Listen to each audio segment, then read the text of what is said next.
अस्सलाम वालेकुम। आप देख रहे हैं प्रोग्राम डिबेट न्यूज़ एनालिसिस और मैं हूं आपके साथ मुनीज़ मोइन। नाजरीन, साबिक वज़ीर आज़म ने नवंबर में आम इंतखाबात का इंदिया दिया है। अपने छोटे भाई को PDM सरबराह से मुलाकात करके तहफ़्फ़ुज़ात दूर करने का भी कह दिया। दोनों रहनुमाओं में मुलाकात भी हुई है। मामलात कहाँ तक पहुँचे उन पर भी बात करेंगे। लेकिन एक और बात जो बड़ी हैरानकुन है, जिस शख्स को टास्क दिया गया था कि शरीफ फैमिली का नाम ख़राब करना है, मलाइन करना है, आई मीन टू से शहजाद अकबर, अब वो ये स्टेटमेंट दे रहे हैं कि नवाज शरीफ एक अच्छे आदमी हैं और मौजूदा हालात का जिम्मेदार बाजवा है। ये स्टेटमेंट उनकी जानिब से दी जा रही है। लेकिन ऐसे में वही फैमिली जिसके खिलाफ केसेस बनाए गए, उनके हवाले से लाहौर में खुसूसी अदालत ने मनी लॉन्ड्रिंग केस में सलमान शहबाज को बरी करने का ऐलान किया है। इसके अलावा हम बात करेंगे आर्मी चीफ को जो कत्ल की धमकियां सोशल मीडिया पर जो मुहिम चलाई जा रही है, उसके हवाले से कहा यह जा रहा है कि सबूत तमाम सामने आ चुके हैं, मुहिम चलाने वालों को किसी तौर पर माफ़ नहीं किया जाएगा। इन तमाम मामलात पर आज प्रोग्राम में बात करेंगे। पैनल में मेरे साथ नवीद चौधरी साहब, PJ मीर सर और जावेद इकबाल साहब मौजूद हैं। तो सबसे पहले नवीद साहब, आपकी तरफ आती हूँ। आप मुझे ये बताएं कि दुबई में जो मुलाकात हुई उस पर मौलाना को जो तहफ़्फ़ुज़ात हैं, क्या वो जायज़ हैं? बिल्कुल जायज़ हैं। अगर हम 2018 से सूरत हाल का जायज़ा लें तो हमें ये नज़र आता है कि स्ट्रीट पार जिसके ज़रिए बहुत बुनियादी नौइयत की चीज़ें तब्दील की गई, मैं यहाँ फोकस कर रहा हूँ, तब्दील की गई, वो मौलाना फजल रहमान के तो यूज़ हुई। मिसाल के तौर पर 2019 में जब ये बात एलानिया तौर पर कही जाने लगी कि अगले साल यानी कि 2020 में अदालतों के ज़रिए पूरी की पूरी अपोजिशन को नाहल करा के फ़ारग कर दिया जाएगा और अगला 20 साल का प्रोजेक्ट चलेगा, तो ये मौलाना फजल रहमान ही थे जो एक बहुत बड़ा धरना लेकर इस्लामाबाद पहुंच गए। पूरे मुल्क से उन्होंने जुलूस निकाला था। उसका इम्प्रेशन क्रिएट हुआ, इतना ज़्यादा क्रिएट हुआ, मुझे आप ये बात यहाँ कर लेने दें ताकि लोग इसको फरामोश ना करें, कि सफारत खाने तक ले गए। शहबाज शरीफ साहब अमेरिकी सफ़ीर को मिले, वहाँ भी जिक्र हुआ कि ये इतने ज़्यादा जो अफराद हैं इस्लामाबाद में आ गए हैं, क्या बनेगा। बाद में हुआ क्या, गिला करना तो बनता है। शहबाज शरीफ साहब वापस आ गए, उन्होंने देखा बंदे बहुत ज़्यादा हैं, वहाँ उन्होंने एक छोटा बड़ा ख़िताब किया और उसके बाद अपनी पार्टी के एक एक बंदे को, यानी कि जो शहर की सतह के अहदेदार थे, उनको भी फ़ोन किए कि आप यहाँ से चले जाएँ। ये हुआ है, आप अंदाज़ा लगा लें, आज़ादी मार्च में। अच्छा, उसी आज़ादी मार्च के नतीजे के अंदर फिर आर्मी चीफ ने बुलाया मौलाना फजल रहमान को कि आपका क्या इशू है, हम तो ये नवाज शरीफ के खिलाफ कर रहे हैं, जो कुछ आपको क्या प्रॉब्लम है। वहाँ तलख कलामी भी होगी, वो पूरा एक वाक़या है, लेकिन बहरहाल मैं उसका रेफरेंस भी देता। उसके बाद हमने देखा कि फिर नवाज शरीफ साहब को भी रिलीफ मिला और आसिफ जरदारी साहब को रिलीफ मिला, वो भी जेल में थे, तो स्ट्रीट पार का मुजाहरा किया उन्होंने। लेकिन बाद में जब मुज़ाकरात वगैरह होते रहे तो कई दफ़ा ऐसे लगा जैसे उनको एतमाद में नहीं लिया जा रहा। अभी हालिया वाक़या आप देख लें, जिस दिन सुप्रीम कोर्ट ने ये प्लान किया कि हमें तो बताया गया था कि आज वो हुकूमत के खिलाफ कार्रवाई करेगी और नाअहल करार देगी प्राइम मिनिस्टर को, कौन गया जुलूस लेके, बंदे लेकर कौन गया, एक दिन के नोटिस पर धरना दिया मौलाना फजल रहमान ने। और उनकी पार्टी का कहना भी ये है कि हम तो तरीके अदम एतमाद के कायल ही नहीं है। अदम एतमाद तो तब करें जब कानूनी तरीके से हुकूमत आई हो। स्ट्रीट पार का मुजाहरा करें, इसको गिराए, हमारे साथ खड़े हुए, खड़े नहीं हुए। अब दुबई में जो मुलाकात हुई है उसके हवाले से अगर उनकी रिजर्वेशन हैं बतौर PDI के सरबराह के, तो वो बिल्कुल दुरुस्त है। गो के PDM एक तहरीक का नाम है, लोग इकट्ठे हो गए, आप उनको नहीं बता रहे, आप मामला अपने तौर पर तय कर रहे हैं और सिरे से नज़रअंदाज कर रहे हैं। एक तरफ आप कहते हैं कि जी हम हर मामले में मौलाना फजल रहमान को ऑन बोर्ड रखना चाह रहे हैं, दूसरी जानब जो प्रैक्टिकल है वो नज़र आ रहा है कि वो उससे मुख्तलिफ है। तो उन्होंने जिन तहफ़्फ़ुज़ात का इजहार किया कि हमें तो इस पर ऑन बोर्ड लिया जाना चाहिए था, हमें आगाह किया जाना चाहिए था कि मामला किस तरह से चल रहे हैं। जहाँ तक बात थी कि इलेक्शन टाइम पर होंगे या नहीं होंगे, तो अपनी अपनी ओपिनियन थी। हमने तो ये कहा था, मैं फिर बात दोहरा रहा हूँ, कि तहरीक अदम एतमाद की जरूरत नहीं है, इलेक्शन ही चाहिए, लेकिन हुकूमत हम गिराएंगे स्ट्रीट पावर के जरिए, क्योंकि हम गैर कानूनी हुकूमत को तस्लीम नहीं करते।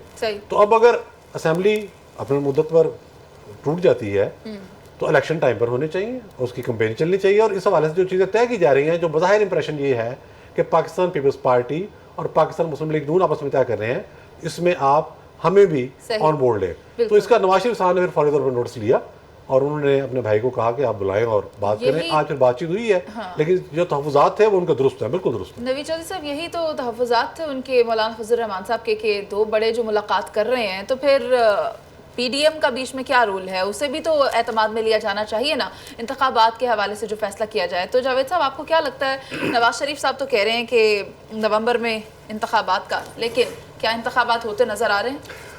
देखो मुनीस, इलेक्शन कब होने हैं, कैसे होने, उसका फैसला जिन्होंने करना उन्होंने करना है। मैं नहीं समझता मियां नवाज शरीफ के पास इतनी कोई कैपेसिटी है या पावर है कि वो डिसाइड करेंगे इलेक्शन नवंबर में हो या अक्टूबर में हो, और ये बात बखूबी सबको पता है। दूसरी बात ये है कि इलेक्शन चाहे आज हो, चाहे 15 दिन बाद हो या 6 महीने बाद हो, असल क्वेश्चन है उन इलेक्शन की लेजिटिमेसी का। क्या वो इलेक्शन लेजिटिमेट होंगे? क्या जिस आइन और जमहूरियत की हम बात करते हैं, जो अवाम के ताबे होती है, अवाम के लिए होती है, क्या उनको हक़ राय दही इस्तेमाल करने की इजाज़त होगी? क्या ऐसी पॉलिटिकल पार्टी जो 2018 में हुकूमत में थी उसको इलेक्शन लड़ने की इजाज़त होगी, या उसको जिस तरह कट टू साइज़ किया जा रहा है क्या उसके वोटर को भी कट टू साइज़ किया जाएगा? और चौथी चीज़, इंपॉर्टेंट चीज़, पाकिस्तान में जिस इलेक्शन की आप बात कर रही हैं, माजी के जितने भी आप इलेक्शन उठाकर देख लें, ये इलेक्शन कभी भी ना जमहूरियत और आइन के मुताबिक हुए। ये हमेशा वही इलेक्शन हुए जहां सिलेक्टेड चॉइस के ज़रिए आप बंदर बांट करते हैं, जिसका आपने थोड़ा सा तस्करा किया दुबई का। दुबई में भी तो बंदर बांट ही की गुफ्तगू थी ना, जिस पे मौलाना फजलुर रहमान को ऑब्जेक्शन हुआ कि जो बंदर बांट का फैसला आप कर रहे हो, मैं तो मेन आदमी था जो इस हुकूमत को गिराने में, मेरा हिस्सा किधर है मुस्तकबिल के सेटअप में? ये है लड़ाई सारी, और कोई लड़ाई नहीं है। हिस्सा, वो कहते हैं कि मुझे हिस्सा दिया जाए। मैं वो आदमी हूं जिसने जनरल फैज को चेयरमैन सेनेट रिफ्यूज किया था। वो एक अलग बात है कि चेयरमैन सेनेट अगर एक्सेप्ट कर लेते, अच्छा। उसके एवज मौलाना फजलुर रहमान को क्या कुछ देना पड़ना था। क्या मैं कुछ ऐड कर लूं जावेद साहब, आपकी इजाजत जी से? प्लीज। सर, आप खुद ही सवाल दे रहे हैं और जवाब भी खुद दे रहे हैं, तो अगर आप ये कह रहे हैं कि उस जमात को इजाजत होगी इंतखाबात लड़ने की, तो किसने रोका उनको, और कौन आपको कलादम करार करने के लिए केस लेकर गया है? ये वो ही से पहले के हालात और थे और अब के और हैं, और जिम्मेदार कौन है? एक सेकंड ना, सानिया 9 मई में कोई 1.5, 2 करोड़, 3 करोड़ लोग इन्वॉल्व नहीं थे। आप क्या समझती हैं कि अगर उस जमात के फॉलोअर या वोटर 2 या 3 करोड़ हैं या 1.5 करोड़ हैं कि सारे के सारे सानिया 9 मई में इन्वॉल्व हैं, आप सबको बैन करना चाहती हैं? आप ये कहना चाह रही हैं? ये कौन सी जमहूरियत है? ये कौन सा आइन है? अजीब बात है। इस मुल्क में अगर आपने इस तरह की जमहूरियत जो माजी में चल रही है और उसी को कंटिन्यू कराना, तो साथ बिस्मिल्लाह। मैंने तो पहले ही कह दिया, आइन और जमहूरियत और आपका कानून, अच्छा, दोनों गुलाम हैं, दोनों अपाहज हैं, तीनों का कोई रोल नहीं है। जो आप डिसाइड करेंगे, क्या ये हुकूमत ख्वाजा आसफ के बकौल 2019 में हमारे तो राब्ते हो गए थे, आपको नहीं पता ये हुकूमत कैसे आई है? तो किस आप मुझे बताना चाह रही हैं कि इलेक्शन और किसको बैन करना या नहीं करना? आज गलती से या अच्छे तरीके से इलेक्शन कमीशन ने जो पॉलिटिकल पार्टीज की लिस्ट निकाली है, उसमें तो पाकिस्तान तहरीक इंसाफ का नाम भी नहीं है। अगर आप समझती हैं कि ये इलेक्शन ऐसे ही होने हैं, तो फिर साथ बिस्मिल्लाह डिसाइड करें। मैंने तो आपके ही प्रोग्राम में पहले कह दिया था कि इलेक्शन ना करें, कौम का पैसा ना जाया करें, ना टाइम जाया करें, लूडो खेलें, डिसाइड करें, तीनों चारों बैठ जाएं, ये जो मौलाना फजलुर रहमान की सरबराही में आपस में फैसला करके आ जाएं कि भाई अब आप हो, आप चीफ मिनिस्टर हो, आप मिनिस्टर ऑफ फाइनेंस हो, इस तरह का फैसला कर लें। इस तरह की अगर हमने जमहूरियत को, देखो मुनीसे, अगर हमने जमहूरियत को मजबूत करना है, जमहूरियत को पाकिस्तान की अवाम की ख्वाहिशात के मुताबिक चलाना है और उसके असूलों पे चलाना है, आइन के मुताबिक चलाना है, जो 1973 में जिन्होंने हमें आइन बना के दिया था, तो फिर हमें जमहूरियत को मजबूत करना होगा। मेरा आपसे सवाल है, क्या आज पाकिस्तान में जमहूरियत और आइन मजबूत है? आपने जो सुप्रीम कोर्ट का हशर किया उसके फैसले का, उसके बाद आपकी कोई लेजिटिमेसी रह जाती है क्या आप आइन और कानून को कितना मानते हैं? जावेद साहब, इस पर तो हमने कई बार बहस की है कि हर इदारा अगर अपना काम करेगा तो फिर इस तरह की सूरत हाल पेश नहीं आएगी। अब इंतखाबात तो अगर इलेक्शन कमीशन अपना इदारा काम नहीं कर रहा तो फिर किसने इंटरवीन करना है? यही तो मैं कह रही हूँ कि इलेक्शन कमीशन का ये काम है कि इंतखाबात के हवाले से वो फैसले करे, अदलिया का काम है कि वो केसेस को सॉल्व करे, लेकिन ऐसा हो नहीं रहा। हर इदारा एक दूसरे की डोमेन में इंटरफेयर कर रहा है। लेकिन जहां आपने एक और बात की कि किस तरह जो सूरत हाल चल रही है इंतखाबात के हवाले से और इन लोगों को के खिलाफ कार्रवाई की जहां बात आई, वहां बात यह है कि जो मनसूबा साज हैं, जो हैंडलर्स हैं, जो सहूलतकार हैं, वो तो जावेद साहब आइडेंटिफाई हो गए हैं और उनको उनकी मंतकी अंजाम तक पहुंचाना होगा। नहीं तो जो आपने मनसूबा बंदी देखी है चीफ ऑफ आर्मी स्टाफ के अगेंस्ट सोशल मीडिया पर, उस तरह के अनासर बार बार वक्फे से उठकर सामने आते रहेंगे। इनको रोकना भी जरूरी है। मैं आपकी तरफ आती हूँ पीजे मीर सर, आपसे ये जानना चाहूंगी कि मौलाना फजल रहमान से मुलाकात हुई है शहबाज शरीफ साहब की और ये बात सामने आई है कि शाना बशाना चलेंगे, एक दूसरे को साथ लेकर चलेंगे। आपको क्या लगता है, मौलाना साहब जो हैं अब एतमाद में आ चुके हैं? देखें, ये पॉलिटिकल इंटरेस्ट होते हैं और ये जो मुलाकात हो रही है ये नवाज शरीफ के इंसिस्टेंस पे है कि मौलाना साहब के जो तहफ़्फ़ुज़ात हैं उनको दूर किया जाए। लेकिन बात ये है कि देखें, पीडीएम जो है ये एक आदमी के लिए बनी थी। वो आदमी इस वक्त साइड पे है, मैं कह रहा हूँ इस वक्त साइड पे है, उसका वोट बैंक बहुत तकड़ा है, इसमें कोई दो राय नहीं है और कोई शक भी नहीं करना चाहिए। हकीकत हकीकत होती है और एक आर्टिफिशियलिटी होती है। अब बात आती है कि आगे कैसे जाना है। आपने पीडीएम को, पीपल्स पार्टी और पीएमएलएन ने एक धक्के के लिए, जिस तरह पुरानी गाड़ी का वो जैक नहीं होता सामने से लगा के स्टार्ट करना, उसने स्टार्ट किया क्योंकि उसके पास स्ट्रीट पावर है। स्ट्रीट पावर इन्हीं के लोग निकलते हैं, पीएमएलएन के इतने नहीं निकलते, पीपीपी के इतने नहीं निकलते। एक ज़माने में दोनों के निकलते थे, अब वो नहीं निकलते। अब जो निकलते हैं आपके ये जो मौलाना फजल रहमान साहब जिसको हेड कर रहे हैं, ये लोग निकलते हैं। स्ट्रीट पावर इनके पास है। आपने देख लिया हाई कोर्ट के, सुप्रीम कोर्ट के पास कैसे वो कितने कैसे लेके आए थे। नाउ द क्वेश्चन इज कि आगे क्या होना है, उनके रिजर्वेशन क्या है कि ये जो हडल कहते हैं कि दुबई में हुई, कि इस पे इनको कॉन्फिडेंस में क्यों नहीं लिया गया। देखिए, पीपीपी और पीएमएलएन हमेशा एक गवर्निंग सीट पे रहे हैं, इन्होंने गवर्नेंस की है, इनकी गवर्नमेंट्स थी, इनके वजीर आजम बने। पीडीएम का कोई नहीं कहीं बना, ये तो इधर आते थे, इधर झूंगा मिल गया, उधर मिल गया और ये सेट हो जाते थे। आज भी इनका स्टेटस वही है। ये तो जैसे मैंने पहले कहा, ये सिर्फ एक आदमी सेंट्रिक की पार्टी थी, ये जो इकट्ठे हुए।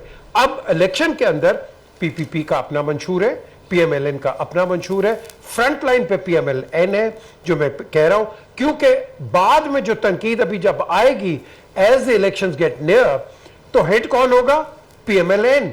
और इसको बफर कौन बनाएगा? मियां नवाज शरीफ, जब वो वापस आते हैं, जो कि उन्होंने इंडिकेशन दे दी है कि अगर मुझे जेल भी जाना पड़े मैं जाऊंगा। सो ये एक बहुत बड़ा बूस्ट है पीएमएलएन के लिए। लेकिन बात आती है कि पीडीएम का क्या होगा? क्या जब ये इलेक्शंस हो जाएंगे क्या पीडीएम फिर भी आपको चाहिए? No, PDM becomes defunct, PDM is nobody then. तो मेन पार्टीज यही है, पीपल्स पार्टी एंड और पीएमएलएन। लेकिन अगर आप साइडलाइन करते हैं पाकिस्तान तहरीक इंसाफ को, तो जिस तरह आज आपके जो इंटरनेशनल लेंडर्स हैं, डोनर्स हैं, आईएमएफ को ले लो, ये जो इनके चेयरमैन है, इनसे बात करें, मुझे कितनी शर्म आती है, मैं नाम भी नहीं ले सकता, कि वो आप क्या कहते हैं, उनको क्यों मिलते हैं? वो after all they know the ground reality. वो पाकिस्तानी नहीं है, उनको पता कि पाकिस्तान में क्या हो रहा है, हकीकत आप नहीं छुपा सकते। सो वो भी एक शेयर होल्डर है। अब जिस तरह जावेद बात कर रहे हैं, उनको कितनी लीवरेज मिलती है, उस पर क्या रिस्ट्रिक्शन डलती है, ये सामने आगे बातें आएंगी। लेकिन मैं आपको आज बता देता हूं, नोट कर ले प्रोड्यूसर इमरान इस्माइल, कि ये इलेक्शंस को कोई एक्सेप्ट नहीं करेगा। याद रखना, ये कोई एक्सेप्ट नहीं करेगा, क्योंकि आपने ट्रेलर तो देख लिया। ये जो आपके इलेक्शंस हुए कराची में, इसके नाजिम के, अब वो ट्रेलर है आपके सामने। वहां शोर पड़ गया, डिस्पाइट द फैक्ट हर टॉक शो के अंदर पैसिफिकेशन, प्लेसिडिटी दिखाओ, डोसाइल बन जाओ। No, nothing the sort. आज भी वही गेम है जो कि हम 90s में देख रहे थे। फर्क इतना है कि बीच में एक पॉलिटिकल स्पॉइलर आ गया, उसको आपने साइड पे इस वक्त किया हुआ है। अब ये देखेंगे कि इन दोनों को पैसिफाई करने के लिए कौन है। आपके पास थर्ड पार्टी है कोई? पीपल्स पार्टी और PMLN जो है, let me tell you one thing, इनको संभालने के लिए कोई ना कोई चाहिए। And apart from this one man, कौन है मुझे बता दें जो कि इनको संभालेगा। सो जो दूसरे हैं उनको भी चाहिए कि कोई ना कोई उनका रोल प्ले करे, क्योंकि वो अब नहीं रोल प्ले करेंगे, लेकिन उनको चाहिए, जो कि उनको पहले भी चाहिए था, जिस तरह कहते थे सिलेक्टेड एंड ऑल दैट, लेकिन वो रोल सही तरह प्ले नहीं किया गया। ठीक है पीडीएम सर, जो आपने देख लिया सर पीडीएम सर, हमने ये माजी में भी तो देखा जिस तरह हुकूमत बनाई गई, मौलाना फजल रहमान ने एक अहम किरदार अदा किया और उसके बाद ये हुकूमत जो है वो कायम हुई। लेकिन अब देखना ये होगा कि जो आने वाली हुकूमत है उसमें पीडीएम की स्टैंडिंग कहाँ पर होगी, इन दो जमातों के साथ कहाँ पर खड़े हो रहे होंगे मौलाना फजल रहमान, ये तो आने वाले वक्त में ही इस बात का तयन हो सकेगा। अभी हमें एक ब्रेक पर चलना है, जिसके बाद वापस आएंगे और शहजाद अकबर साहब ने स्टेटमेंट दी है नवाज शरीफ के हवाले से, उस पर बात करेंगे। आप साथ रहिए।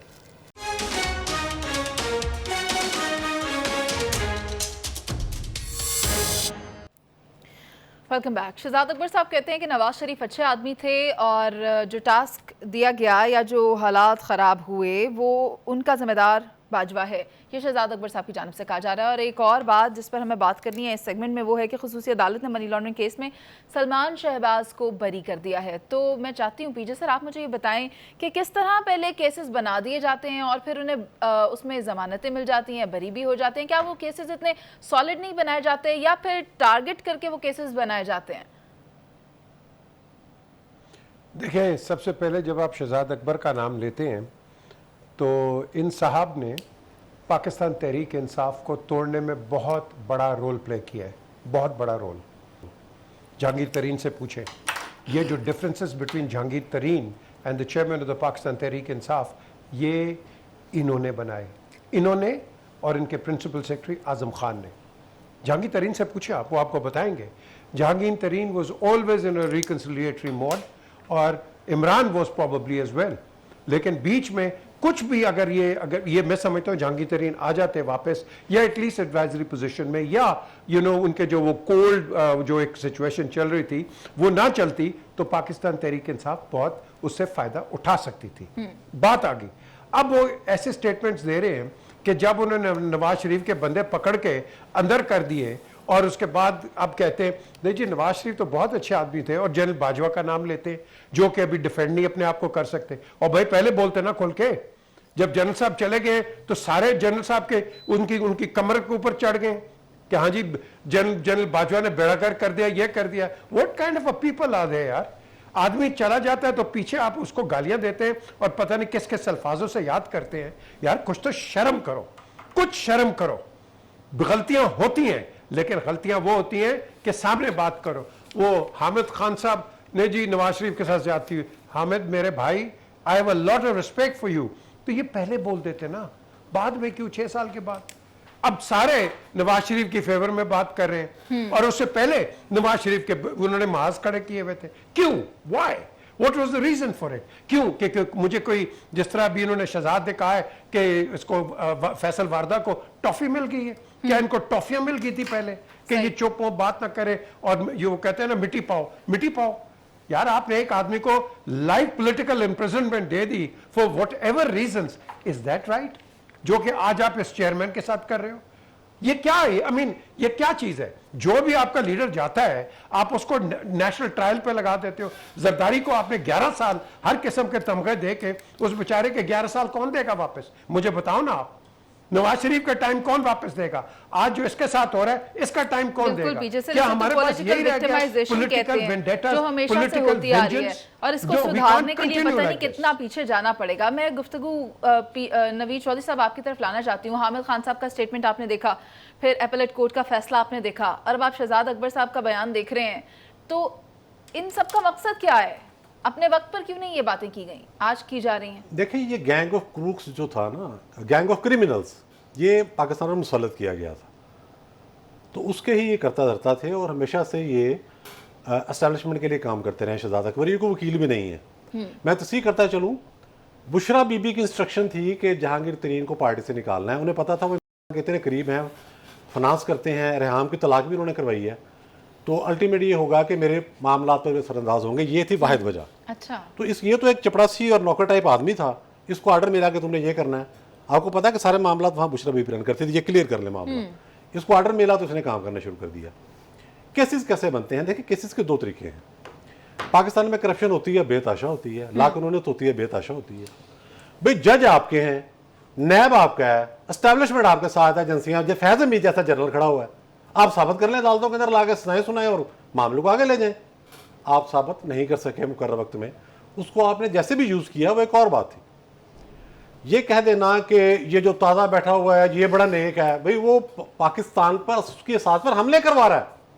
वो बंदा, उसने वो काम किया है कि जिसका माजी में तसव्वुर नहीं था। करप्शन से लेकर इखलाकी करप्शन और फौजदारी मुकदमा तो सारे हैं उस पर। अच्छा, ये कह देना जी वो फलां पार्टी जो है उसके वोटर बड़े ज़्यादा हैं। एमक्यूएम के वोटर कम थे कराची में, वहाँ तो बंदा नहीं मिलता। तो दूसरा नताई तो पहले नहीं मान रहे थे इसने। ये वो शख्सियत है जो तय करके पैदा हुआ कि मैंने मानना कुछ नहीं है, इसलिए एस्टैब्लिशमेंट इसको लाई थी कि मुल्क में मुसलसल फसाद रहे और कोई सामने ना आए। 20 साल तक आगे रखे चलाएंगे, वो खर तजर्बा गले पड़ा और मामला ये हो गया। ये तो हो गया एक पहलू। आज जो अदालत का फैसला है वो जज साहब का, मैं सिर्फ कानूनी उस पर बात करूंगा कि आपको सबूत नहीं मिला। पहले मुझे ये बताएं कि वॉल्यूम 10 में क्या था जब आपने शोर मचाया। ये जो साकिब नसार कोर्ट थी, ये खोसा की कोर्ट थी, ये गलीज जज जिनको कहते हैं जी उनका नाम बदनाम किया जा रहा है।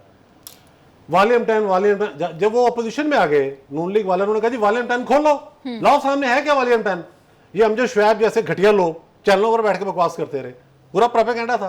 क्या था उसमें? कुछ भी नहीं। इस फैसले के अंदर मुझे एक चीज पॉजिटिव नजर आई है कि जज साहब ने नाम लिए हैं।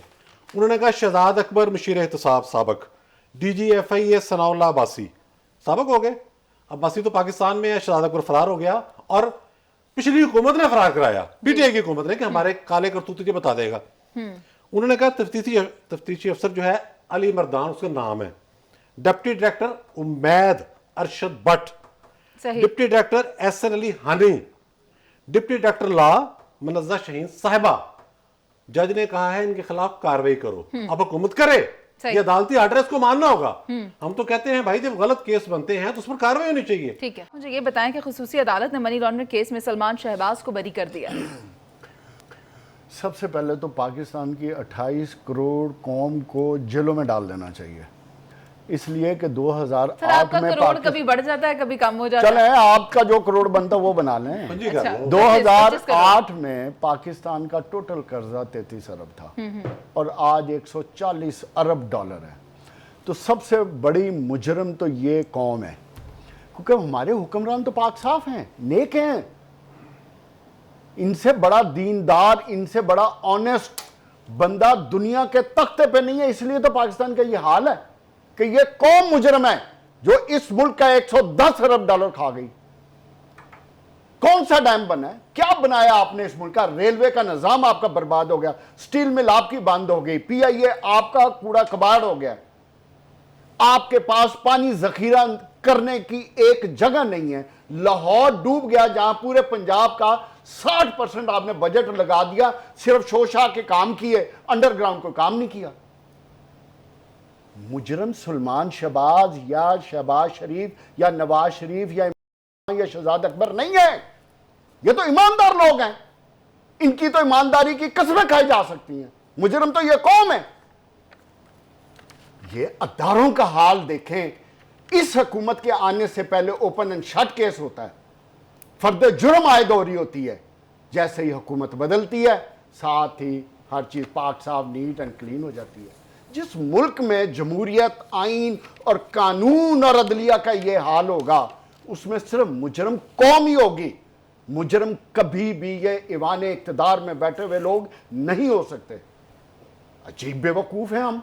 अमीन को गालियां देते हैं, अमीन को कहते हैं, कभी किसी को पकड़ लेते हैं पॉलिटिकल विक्टिमाइजेशन के नाम पे। इन बेचारों के टाइम जाया करते हैं हम, कीमती वक्त इनका। जब इन पे केस बनते हैं बीमार हो जाते हैं, और जैसे ही इनके केस खत्म होते हैं इक्तदार में आते हैं, टाइए सूट पहन के मौज मस्ती में निकल जाते हैं। क्या हाल कर दिया। अगर इस मुल्क में ये हमारे इक्तदार और ताकतवर लोग ईमानदार होते, ये केसेस ना होते, तो कभी भी पाकिस्तान की हालत नहीं होती। आखिरी बात मुझे सिर्फ ये बता दो कि आज तक कोई एक पॉलिटिकल लीडर हुक्मरान जमात का अक्रॉस द बोर्ड 35 साल में कोई बैंक करप्ट हुआ? पाकिस्तान को बैंक करप्ट हो रहा है, पाकिस्तान से कंपनियां क्यों भाग रही हैं, पाकिस्तान में इंडस्ट्री क्यों बंद हो रही है? ठीक है, क्या हम ही बदकिस्मत हैं जावेद साहब, और आपका ये point इतना आ गया। खुशकिस्मत है आपकी कि आखिरी बात इनकी आ गई। कंपनियां भी फ्लोरिश कर रही हैं और पैसा। ठीक है जावेद साहब, आपका पॉइंट आ गया। बात यही है कि अगर ये इस तरह के केसेस माजी में बनाए गए जो कि इतने वैलिड नहीं थे कि जिन पे कोई सजा बनती हो, और अब उन्हीं केसेस में रिलीफ मिल रहा है, तो इसका मतलब है कहीं ना कहीं कोई ना कोई लिक्विना तो मौजूद था, कोई ना कोई साजिश तो की गई थी, जिससे आप पॉलिटिकल विक्टिमाइजेशन का नाम दे रहे हैं। तो उन अनासर के खिलाफ इस वक्त कार्रवाई करना जरूरी है और केसेस बनाना जरूरी है, ताकि माजी में, ताकि आने वाले वक्त में इस तरह के केसेस ना बने, फॉर्ज फाइलिंग ना हो, और जो हकाइक हैं वो आवाम के सामने उसी तरह आए जिस तरह वो हैं। अभी एक ब्रेक पर चलते हैं, उसके बाद वापस आएंगे और बात करेंगे जो साजिश की जा रही है चीफ ऑफ आर्मी स्टाफ के अगेंस्ट। आप साथ रहिए।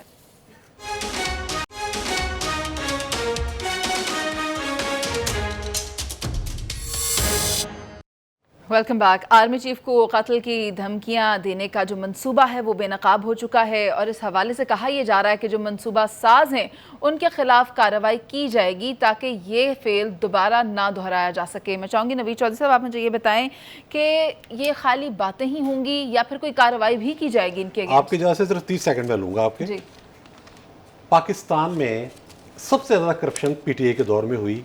मैं रिकॉर्ड की बातें कर रहा हूँ। 117 से नंबर 140 पे चला गया। पाकिस्तान का टोटल कर्जा जो 1947 से 2018 तक लिया गया था, उसका 80% सिर्फ पीटीए गवर्नमेंट ने लिया, एक ईंट कहीं नहीं लगाई। रह गया मामला अदालतों का, हालत ये है, वो कहते हैं ना जी कमर दर्द हो जाती है। यहाँ एक बंदा व्हील चेयर में बैठ के जा रहा है, सुप्रीम कोर्ट बुला के उसको अगले दिन 9 मई के वाकयात के बाद रिहा कर रही है और हाई कोर्ट को भी कह रही है कि तुमने भी छोड़ना है। वो व्हील चेयर से उठ के भागना शुरू हो गया, किसी ने पूछा ही नहीं क्या हुआ। ये तमाशे इस मुल्क के अंदर उन्हें तमाशा नहीं लगेगा क्या? तमाशे दर तमाशे हैं। ये जो कुछ हो रहा है ये भी उसी तमाशे का हिस्सा है जो आपने सवाल किया। जी, हुकूमत हम कार्रवाई करेंगे, हम ये करेंगे भी। आपने कार्रवाई करनी हो, मैं आपको जिम्मेदारी से कह रहा हूं। सिर्फ मुस्लिम लीग नून के पास इतनी पावर पार्टी स्ट्रेंथ है, वर्कर्स की, सपोर्टर्स की, एमएनए एमपीएस की, वही सोशल मीडिया पे एक्टिव हो तो जवाब दे सकते हैं कि आप क्या करना चाह रहे हैं, कर क्या रहे हैं आप। वो एक आपके लीडर है, वो घर में बैठे हुए हैं, हमजा साहब, मरियम साहिबा बाहर चली जाती हैं, शहबाज साहब शायद अगला प्राइम मिनिस्टर बनने के चक्कर में, भाई साहब है मैं। भाई पाकिस्तान के खिलाफ एक साजिश हो रही है, इसमें सिर्फ आर्मी चीफ निशाना नहीं है, पाकिस्तान में अदम इस्तेकाम रखा जाना मकसूद है। उसमें अदलिया के लोग भी शामिल हैं, उसमें के लोग भी शामिल हैं, मीडिया के लोग भी शामिल हैं। आपको ये इल्म नहीं है? जो चैनलों पर भी आप यूट्यूब पे निकाल के देख लें, हमारी इस्टेब्लिशमेंट के लोग बाहर जाके ऐसे मीडिया के लोगों को मिलते रहे, ऐसी तंजीमों के लोगों को मिलते रहे जो अब पाकिस्तान के खिलाफ कैंपेन चला रहे हैं बाकायदा। ये उनके पाले हुए सांप हैं, ये कोई नई चीज नहीं है। और आपने उनको फंड्स दिए हमारे टैक्सों के पैसे से, अब आप कहते हैं कि जी ये कैंपेन हो रही है। इस पर काबू पाया जा सकता है, कतई तौर पर मुश्किल नहीं है। पीजे सर, आपसे ये पूछना चाहूंगी कि हो क्या रहा है, आपको क्या नजर आता है कि पहले सानेहा 9 में भी हमने देखा कि इदारे के खिलाफ कार्रवाई कर दी गई और अब इदारे के खिलाफ साजिश की जा रही है, किसको फायदा होगा इसका? देखिए, ये जो वर्ड है ना साजिश, ये बड़ा बोरिंग हो गया। मुझे बताएं पूरा पाकिस्तान एक चीज पे बिल्कुल मुत्तफिक है, 9 मई इज कंडेमेबल। यस, आगे चलो, वही बैंड बजा रहे हैं हम। सर ये अगला यार, स्टेप आगे था चलो। उसका। ये जो नवाज शरीफ को निकाला, इसकी साजिश बताओ ना मुझे। जरदारी भुट्टो को निकाला, बेनजीर को निकाला, वो साजिश बताओ ना मुझे। ये आर्मी चीफ के खिलाफ आप जो बातें करते हैं, ये साजिश बताओ ना मुझे। हर जगह साजिश ही है। ये क्या मुल्क की साजिशिस्तान बन गया यार? आगे चलो, आगे चलो। हाँ जी। और जो आगे चलना है, मैं इसमें अभी आपको यही कहूंगा, ये मुल्क जो है बिजनेसमैन के हाथ कर दो, जिनको बनाना आता है पैसा, जो बना के पाकिस्तान में लगाएंगे उनको देंगे। ब्यूरोक्रेट्स का काम है मैकेनिज्म चलना, इंजन रूम को चलाना, ईज ऑफ डूइंग बिजनेस को करना। बिजनेसमैन को मुल्क दो, तब आप आगे चलोगे, वरना साजिश एंड कंटिन्यूड साजिश, सिंपल एज दैट। लेकिन एक चीज पे मुत्तफिक रहे कि आर्म फोर्सेस ऑफ पाकिस्तान के ऊपर अगर आप बिला वजह तनकीद करेंगे, that is unacceptable, totally unacceptable. Move on, and that is the way forward, nothing else. तो आपको क्या लगता है जावेद साहब, मूव ऑन कर पाएंगे या फिर इसी तरह ये साजिशें वक्तन फवक्तन सामने आती रहेंगी, कभी मुल्क के खिलाफ, कभी कौम के खिलाफ, कभी इदारों के खिलाफ, कभी मईशत के खिलाफ, तो कभी एक दूसरे के खिलाफ? देखो मुनीस साहब, मेरा ख्याल है कि 99% पाकिस्तान में लोगों को ये जो साजिश है इसका पता ही नहीं था अगर शहबाज शरीफ ट्वीट ना करते। तो ये है बदकिस्मत, इसी से अंदाज़ा लगा लें। मेरा ख्याल है उनकी फ्रस्ट्रेशन थी, या he was trying to become more loyal than the king. वरना मैं जो समझता हूँ कि पाकिस्तान आर्मी और उसके अदारे इतने ताकतवर हैं कि वो इस तरह का जो भी साजिश करेगा, चाहे अमेरिका में बैठ के कर रहा है, उसको कैसे हैंडल करना उनको करना आता है। तो मेरा ख्याल है कि शहबाज शरीफ साहब फ्रस्ट्रेशन ज़्यादा उनको शायद अगले सेटअप के लिए कोई परेशानी है जिसके लिए उन्होंने इसका इजहार किया, वरना इस तरह की ट्वीट की ज़रूरत नहीं थी और ना ही इस चीज़ को इतना हाईलाइट करने की ज़रूरत थी। और बदकिस्मती क्या है कि इनकी पॉलिटिकल इमेच्योरिटी की, इनको आवाम से ज़्यादा अब इस बात पे डर खौफ आ गया है कि जनाब हमने 9 मई के वाक़े को इस्तेमाल करके अपनी कमज़ोरियों को, सियासी से लेके मईशी कमज़ोरियों को, उन गलतियों को छुपा रहे हैं हम। तो अब वो समझ रहे हैं कि शायद 9 मई वाला जो वाक़या अवाम के जहनों पे इनके पॉलिटिकल असरात इतने नहीं आ रहे, इसलिए इन्होंने सोचा कि अब नया शोशा खोल दिया जाए। अच्छा। वरना तो किसी को पता ही नहीं था कि शाहीन सबाई ने क्या ट्वीट की है, उसमें अयूब खान का रेफरेंस दिया है और किस तरह इन्होंने लिंक कर दिया है। ये तो मतलब सारा किसी को नहीं पता था। लेकिन अचानक जब मैंने ट्वीट्स देखा तो मैं कहा ये कौन सी साजिश हुई है जिसका मुझे पता नहीं चला। फॉलो कर रहे हैं? ऑफ कोर्स मैंने प्राइम मिनिस्टर की ट्वीट पढ़ी, मैं किसी 2-4 बंदों को फोन किया तो फिर जाके पता चला कि कुछ शाहीन सबाई ने ट्वीट किया। सो ये है बदकिस्मती। तो बराह करम जो पीजे मीर ने बात की है, खुदा का वास्ता अपने आप को इसके 9 मई और इस तरह की साजिशों से निकाल के इस कौम और मुल्क को आगे लेकर जाओ, बस कर जो। काश हमारी कौम उस सानहे से बाहर निकल सके। पीजे सर आप कुछ ऐड करना चाह रहे हैं? जी, मैं ये साजिश की एक और मैं आपको ऐड कर दूं। आजकल वो एक तस्वीर लगती है आर्मी चीफ के साथ, एक हमारा दोस्त है, फेलो कॉलीग है, और उसके साथ साथ ही नई एक सोशा, इनका नाम ये है, उनका नाम वो है, वो इसमें हो गए, वो उसमें हो गए। यार कहीं तो ठहर जाओ खुदा के लिए यार, कोई तो पॉजिटिव बात कर दो इस दुनिया के अंदर।